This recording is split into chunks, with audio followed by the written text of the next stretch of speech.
बिहार में आपकी आबादी कितनी है? क्योंकि कल जब आंकड़े सबके सामने पूरी तरीके से हो जाएंगे, सामने होंगे, तो यह सवाल होगा कि भाई आप अपनी बताएं, वो अपनी बताएंगे। और सरकार ने जातीय गणना के आंकड़े जारी कर दिए और इसके साथ बिहार में जातीय गणना के आंकड़े जारी करने वाला यह पहला राज्य बन गया। बिहार सरकार के प्रभारी मुख्य सचिव विवेक कुमार सिंह ने जातीय गणना पर एक किताब जारी करते हुए कहा कि बिहार की जनसंख्या 13 करोड़ से ज्यादा है। इसमें 2,83,44,160 परिवार शामिल हैं।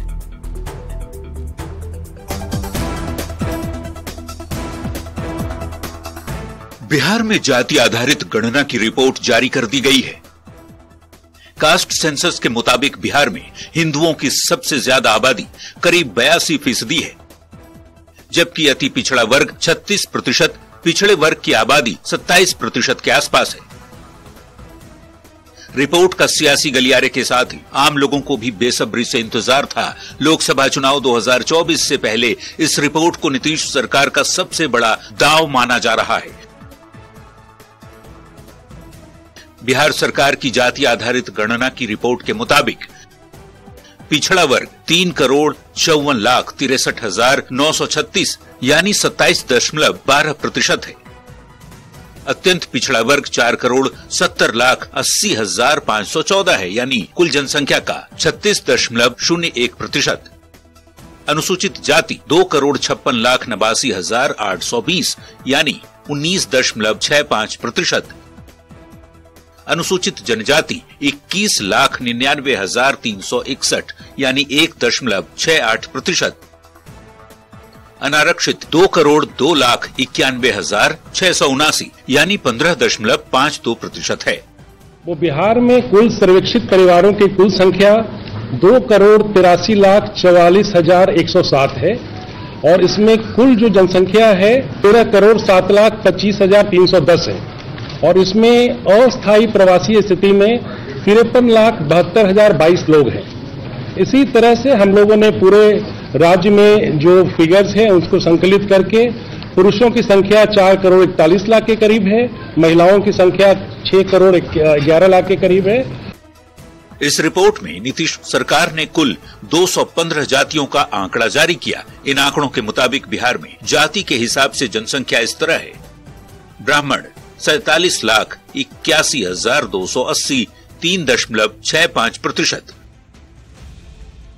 राजपूत 45,10,733 3.45%, भूमिहार 37,50,886 2.86%, कायस्थ 7,85,771 0.60%, यादव 1,86,50,119 यानी 14.26%, कुर्मी 37,62,969 2.87%, कुशवाहा या कोयरी 55,06,113 यानी 4.21%, तेली 36,77,491 2.81%, बढ़ई 18,95,672 1.45%, नाई 20,82,048 यानी 1.59%, मुसहर 40,35,787 यानी 3.08%,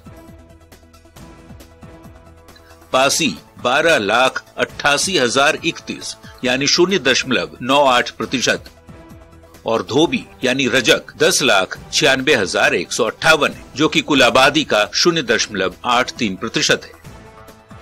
बिहार की आबादी में सबसे ज्यादा अत्यंत पिछड़ा वर्ग 36% है। उन्हें नौकरी में मौजूदा आरक्षण 18% दिया जा रहा है।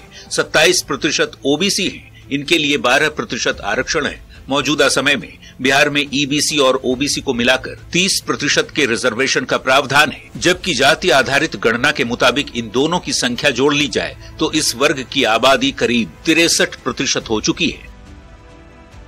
बिहार में हुई गणना के मुताबिक प्रदेश की जनसंख्या में बिहार के बाहर में रहने वालों की संख्या 53,72,022 है। बिहार राज्य में रहने वालों की कुल जनसंख्या 12,53,53,288 है।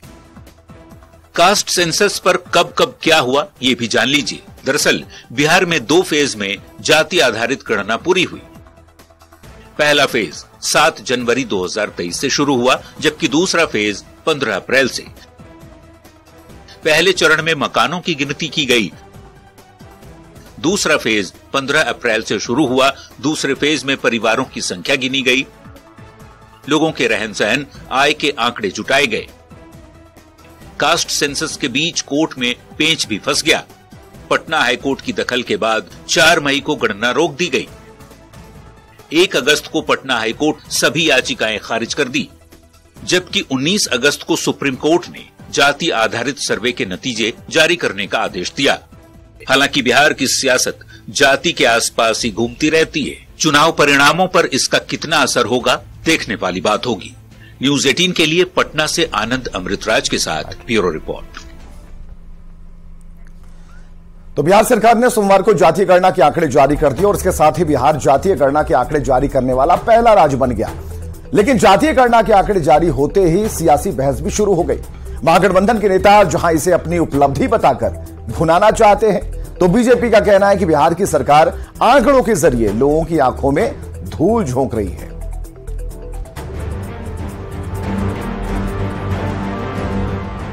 जितनी जिसकी हिस्सेदारी उतनी उसकी भागीदारी, इसी सोच के साथ बिहार में जातीय गणना की मांग शुरू हुई थी और आखिरकार वो समय भी आ गया जब जातीय गणना के आंकड़े जारी कर दिए गए। राज्य की कुल आबादी 13,07,25,310 है। जिस सियासी सोच के साथ जातीय गणना कराई गई थी, आंकड़े उसी के अनुरूप हैं। पिछड़ा वर्ग 3,54,63,936 यानी 27.12%।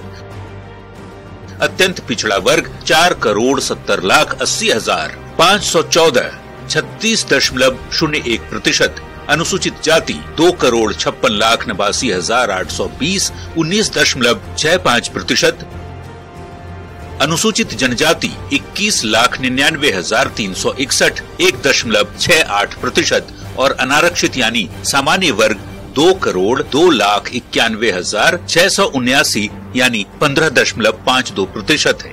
अति पिछड़ा को अभी भी मान्यता दिए हैं पूरे देश में। बोलिए, पिछड़ा ही न है, अति पिछड़ा तो बिहार में है। तो इसीलिए ये सब उनको क्या आइडिया है, कोई आइडिया सर? जातीय गणना के आंकड़े सामने आते ही सियासी बहस और सियासी माइलेज लेने की कवायद भी तेज हो गई। डिप्टी सीएम तेजस्वी यादव ने बिहार के बाद अब पूरे देश में जातीय गणना कराने की मांग कर डाली है। लगभग जो है 64% पिछड़ा अति पिछड़ा समाज के लोग हैं और 20% SC ST लोग हैं। तो ये आंकड़ा जो है लगभग जो है आप समझिए कि 85 के आसपास जो है पिछड़ा अति पिछड़ा दलित समाज का जो लोग हैं, वो आंकड़ा जो है देश के सामने जो है अब आ चुका है। वहीं आरजेडी के राष्ट्रीय अध्यक्ष लालू प्रसाद ने इस रिपोर्ट को महागठबंधन की सरकार की उपलब्धि बताते हुए सोशल मीडिया प्लेटफॉर्म एक्स पर पोस्ट कर लिखा है कि सरकार को अब सुनिश्चित करना चाहिए कि जिसकी जितनी संख्या उसकी उतनी हिस्सेदारी हो। मतलब साफ है, जातीय गणना के लिए महागठबंधन की सरकार मंडल पार्ट 2 लाने की तैयारी में है। वहीं बीजेपी नेता इस रिपोर्ट को अधूरा बताते हुए लालू प्रसाद और नीतीश कुमार से सवाल पूछ रहे हैं कि अपने शासन में इन दोनों ने क्या किया। स्पष्ट तौर पर ये आधा अधूरा रिपोर्ट जारी हुआ है। जातीय सर्वेक्षण का कार्य अभी और पूरा करना चाहिए और सर्वेक्षण जो आर्थिक और सामाजिक है, ये तो पूरा ही नहीं हुआ कि लालू प्रसाद जी 15 साल राज किए और नीतीश कुमार जी 18 साल राज। इसमें क्या बढ़ा क्या घटा, ये जानना चाहती थी ना बिहार की जनता। बीजेपी के फायर ब्रांड नेता और केंद्रीय पंचायती राज मंत्री गिरिराज सिंह का कहना है कि ये बिहार की सरकार आंकड़ों के जरिए लोगों की आंखों में धूल झोंक रही है।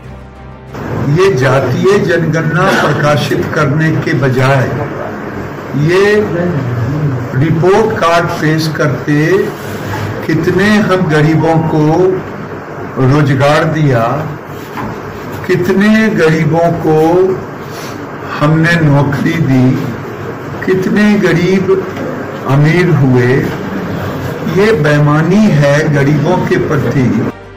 किस जाति की कितनी आबादी है ये जातीय गणना ने बता दिया। अब बारी है आंकड़ों के आधार पर सियासी रोटी सेंकने की, और वो आंकड़ों के सामने आते ही शुरू हो गया। न्यूज़ 18 के लिए पटना से रवि एस नारायण और आनंद अमृतराज के साथ ब्यूरो रिपोर्ट। चलिए, जातीय गणना के आंकड़े जारी होने पर पटना जेडीयू कार्यालय में जश्न का माहौल है। जेडीयू कार्यकर्ता एक दूसरे को अबीर लगा रहे हैं, खुशी जता रहे हैं, मिठाइयां बांटी जा रही हैं। जेडीयू कार्यकर्ताओं ने कहा कि सीएम नीतीश कुमार ने जो कहा था वो करके दिखाया है।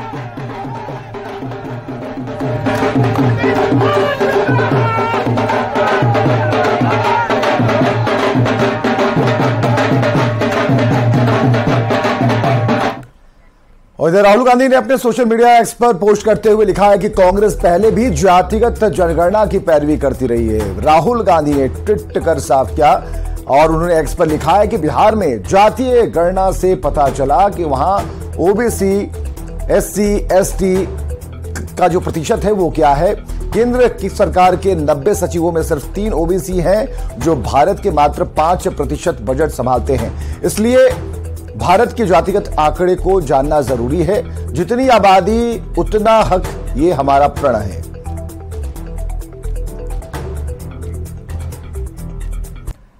और जातीय गणना की रिजल्ट सामने आने के बाद सभी दलों के नेता अपने अपने राजनीतिक चश्मे से इस आंकड़े को देख रहे हैं और उसका विश्लेषण कर रहे हैं। महागठबंधन के नेता इस आंकड़े को लेकर काफी उत्साहित हैं और इस आंकड़े के आधार पर विकास योजनाओं को बनाने की बात कह रहे हैं, तो विरोधी बीजेपी के नेता इन आंकड़ों को बिहार के विकास पर ही सवाल खड़े कर रहे हैं। अब बिहार सरकार ने आंकड़े जारी किए हैं, वो बहुत चौंकाने वाले हैं, बहुत अद्भुत हैं। उनसे जो 63% आबादी है उसका हौसला बढ़ेगा और उनके लिए नई योजनाएं बनेगी, ऐसा भी करके हम सोचते हैं।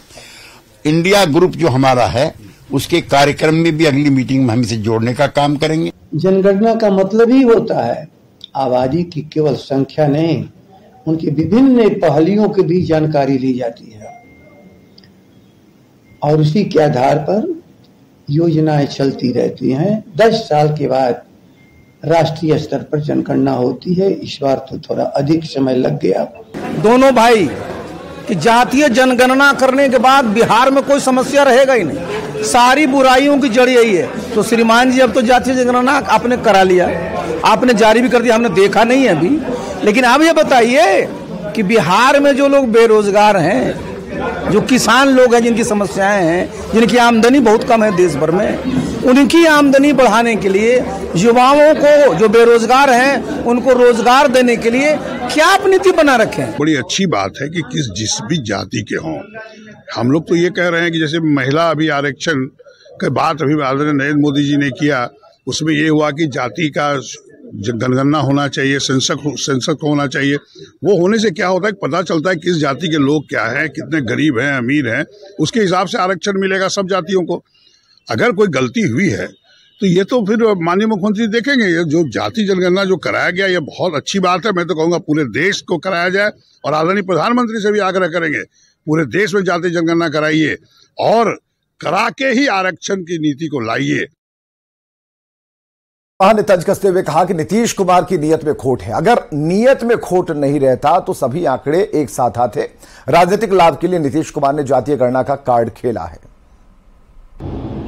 वास्तव में इनके मन में ईमानदारी होती, पिछड़ों के लिए, अति पिछड़ों के लिए, दलितों के लिए, उनके उत्थान के कारण इन आंकड़ों को जुटाने की बात इन्होंने की होती तो आर्थिक आंकड़ा भी सार्वजनिक होना चाहिए था, लेकिन उसको नहीं करते हुए सिर्फ जात का आंकड़ा, इसका मतलब राजनीति कर रहे हैं, शुद्ध राजनीति कर रहे हैं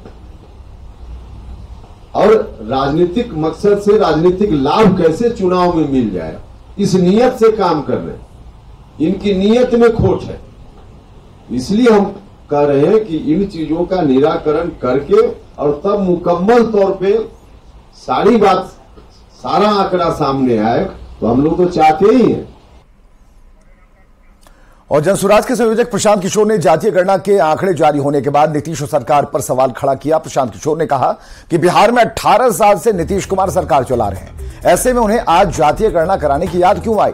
प्रशांत किशोर ने कहा कि यह सिर्फ राजनीति के लिए है, इसका समाज की बेहतरी के लिए कोई लेना देना नहीं है। चुनावी राजनीति के लिए यह अंतिम दांव खेला गया है। समाज की जातियों में बांटकर समाज को एक बार फिर से किसी तरह चुनावी नैया पार किया जा सके, इसकी तैयारी है। और प्रशांत किशोर ने कास्ट सर्वे के आंकड़े की मान्यता को लेकर भी कई सवाल खड़े किए। और सर्वे और जनगणना में जमीन आसमान का फर्क है, क्योंकि सर्वे का कोई लीगल सैंक्टिटी नहीं है। इस बात को कभी सरकार ने स्पष्टता से नहीं बताया कि सर्वे का जो रिजल्ट आएगा उसकी मान्यता क्या होगी। उसकी मान्यता तो कुछ है नहीं, कुछ जानकारी। तो सर्वे तो राज्य सरकार कभी भी करा सकती है, और अगर मान लीजिए आपने करा भी लिया, अगर उसको लीगल सैंक्टिटी मिल भी गई, तो जातियों की जनगणना होने मात्र से लोगों की जिंदगी तो सुधरेगी नहीं। पूरे बिहार की गणना हुई पड़ी है कि 13 करोड़ लोग, बिहार के जो लोग हैं वो देश के सबसे गरीब और पिछड़े हैं। ये तो जानकारी आपके पास है, इसको काहे नहीं सुधार रहे। दलितों की जनगणना तो आप आजादी के बाद से कर रहे हैं, उनकी दशा आप क्यों नहीं सुधार रहे हैं? उसके लिए आपने क्या किया?